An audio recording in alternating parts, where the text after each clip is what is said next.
দেখুন, প্রধানমন্ত্রী কোনো নির্বাচনী আলোচনা করবার জন্য আমাদের ডাকেন।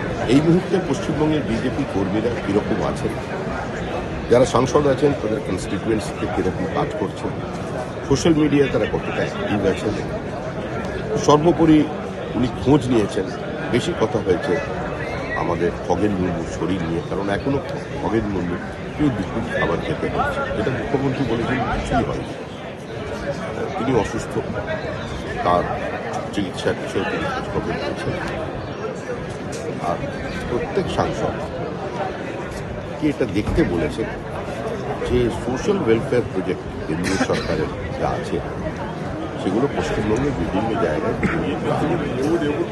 কীভাবে পৌঁছেছে, মানুষ তার সুবিধা পাচ্ছে, এই বিষয়ে নজরদারি রাখবার জন্য তিনি বলেছেন। দেশের প্রধানমন্ত্রী ল অ্যান্ড অর্ডার কন্ডিশন পশ্চিমবঙ্গের কী আছেন সেটা জানেন, তাকে নতুন করে জানানোর কোনো প্রয়োজন নেই। প্রধানমন্ত্রী এটা খুব ভালো করেই জানেন যে there is a total absence of law and order and constitution doesn't exist in West Bengal. এই বিষয়ে মানুষ যখন প্রকাশ্যে রাস্তায় কথা বলছে, তো সেটা প্রধানমন্ত্রীকে নতুন করে বলবার কিছু নেই, তিনি এটা জানেন। এই আলোচনা হওয়ার কোনো কিছু নেই।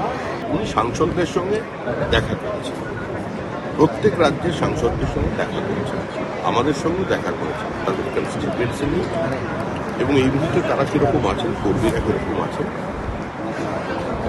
কর্মীরা যারা আক্রান্ত হয়েছেন তারা কি আছেন, এই লড়াইয়ের বার্তা নতুন করে দেবার কোনো প্রয়োজন নেই।